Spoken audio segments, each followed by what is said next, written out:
Hello. Welcome to another episode of In Car Office PC. And as usual, हम दो office के नल्ले on our way to office. पर परी आज का मुद्दा क्या है? आज का है ना कुछ डिफरेंट है, समथिंग इंटरेस्टिंग। नॉर्मली तो हम आप बात करते क्या कहना चाह रहे हो? मतलब पिछले वाले बोरिंग रहे हैं। नहीं, पिछले वाले बोरिंग नहीं रहे हैं, मतलब वो अगर ऑफिस पिछले के वाले बोरिंग रहते तो उन पे 38 मिलियन व्यू कैसे आते? ये तो है। भाई साहब 38 मिलियन व्यू पूरे हो गए हैं पिछली वीडियो पे। नहीं देखा है तो जाके अभी के अभी चेकआउट करें। तो यार एक काम करते हैं, आज का वीडियो थोड़ा सा इंटरेस्टिंग बनाते हैं और और इंटरेस्टिंग बनाते हैं। और इस बार हम बात करते हैं कि जूनियर सीनियर का इंटरव्यू कैसे होता है। क्या कहते हैं? जूनियर सीनियर का इंटरव्यू? हाँ हाँ, अच्छा, ये भी हो रहा है?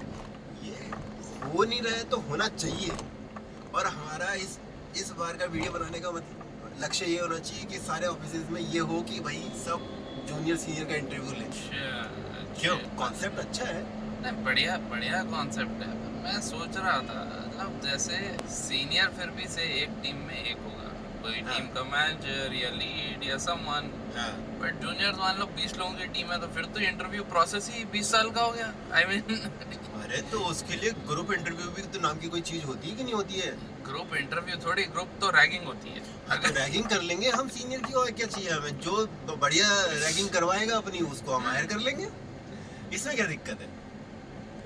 दिक्कत मेरे ख्याल ये रहेगी कि हर किसी का थॉट प्रोसेस इतना क्लीन और क्लियर तो होगा नहीं। मान लो मैं एक टीम, मेरे को काम करने में कोई इंटरेस्ट नहीं है, मेरे को सिर्फ और सिर्फ पार्टी करने में इंटरेस्ट है। बढ़िया है। नहीं, मैं अपनी बात नहीं कर रहा हूँ, देखो लग रहा होगा ऐसा, बट देखो तो मैं अगर इंटरव्यू लूंगा हाँ। किसी आने वाले सीनियर का, हाँ। तो मेरी प्रेफरेंस तो उसमें यही रहेगी ना कि बंदा पार्टी कराता रहे, काम कुछ ना कराए। तो that is not a healthy interview then. I mean that's not ये contributing to a healthy decision. ये तो तेरा हो गया, बाकी तो टीममेट होंगे ना। जैसे नहीं, मैं बात हुआ करें। टीममेट में तो फिर मैं कहूंगा कि यार ठीक है, मैं तो रात में काम करता हूँ, दिन में तो मेरे को मजा नहीं आता।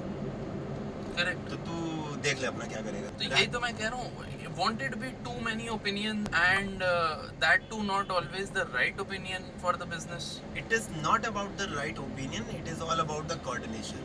How you handle the situation, how you handle the team.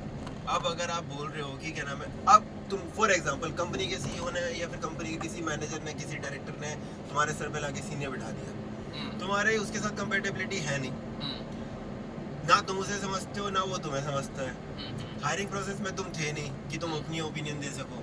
हम्म। तो लास्ट में क्या होगा? गाली पड़ेगी। मैंने जो तुम्हारा हेड आ रहा है उसको कि अब शब्द का इस्तेमाल नहीं करेंगे वो सर। बीप कर दूंगा मैं, चिंता मत। फिर ठीक है। तो ये हमारी टीम को जानता नहीं है, ये हमारी टीम को समझता नहीं है, हम इतने सालों से काम कर रहे हैं, हमें इतने नॉलेज है, ये वो फलाना ठिकाना 50 चीज़ें, लोग जाके कंप्लेंट करेंगे।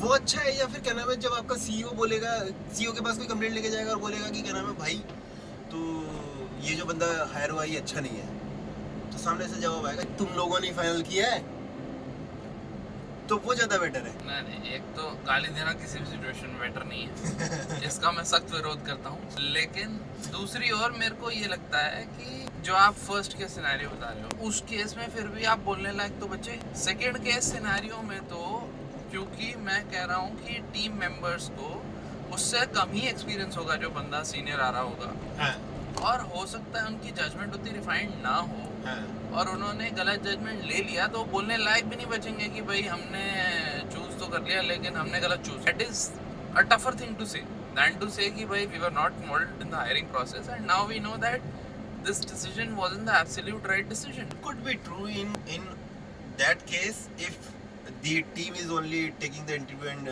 making the decision. If there is some other person who is basically taking care of the capability of the person or how competent he is in his work, we are just checking the compatibility with the team. How he is going to handle the whole team. Should be some kind of understanding between them and the manager that okay, this person is good in terms of talking, in terms of understanding and all, which doesn't come in a one interview. Everybody basically showcase themselves on the for the first impression. It's like a marriage, arrange marriage. वहाँ पे क्या होता है, अच्छे कपड़े पहन के जाते हो, सेंट वेंट लगा के जाते हो, फिर शादी के बाद पता चलता है अबे ये तो नहाता चाहिए 10 दिन तक। सर हम आपको नहीं डिस्कस कर रहे हैं जो है आप छोड़ो sir.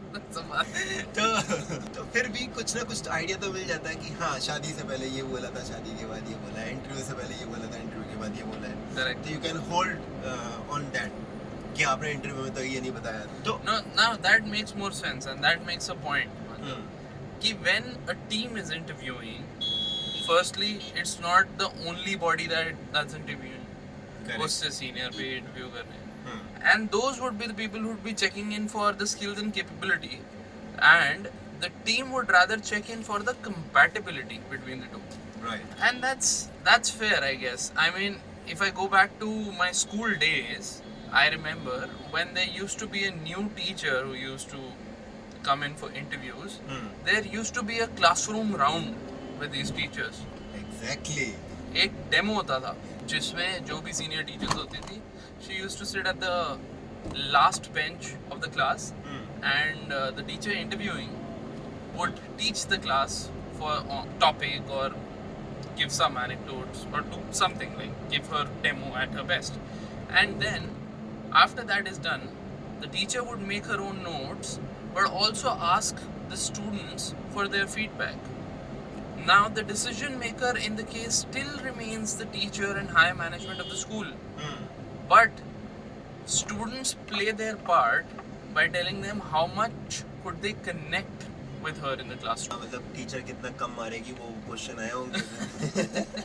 In that case manager कितनी कम मारेगा वो देखना पड़ेगा। तो खैर मतलब this was I guess the anecdote and the conclusion of it कि इंटरव्यू ना कहो चाहे उसको, लेकिन एक pre hiring conversation with the team is very important. Yeah I totally agree with that. और पता है इससे एक बेनिफिट और होगा कि टीम को ऐसा लगेगा कि क्या नाम है हम टीम का पार्ट है, हम बेसिकली इंटरव्यू ले रहे हैं, उनको भी कुछ एक्सपीरियंस मिलेगा, plus they have a understanding, okay, this person which company is going to hire, we have an opinion to say if he is good or not. So that is basically build the confidence, build the communication, build trust in the company and the management.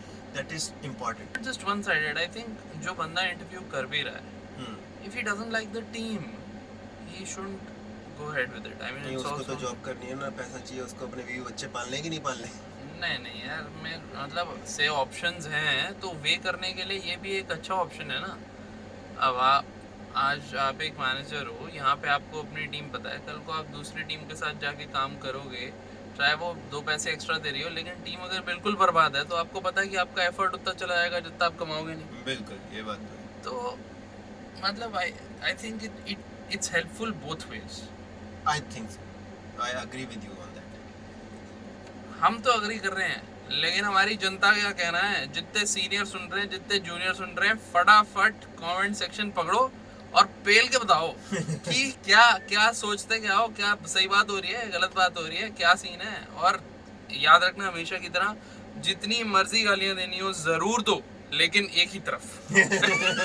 ये एक उंगली इसकी तरफ मेरी तरफ की है, बाकी 4 इसने अपनी तरफ की है, तो यू कैन अंडरस्टैंड किसको देनी है गालियां। नहीं मैंने ऐसे किया, 4 उंगली बाहर की तरफ है, गाड़ी से बाहर फेंको बाकी गालियां। चलो धन्यवाद दोस्तों, मिलते हैं अगले एपिसोड में, तब तक के लिए लाइक शेयर सब्सक्राइब और press the bell icon button.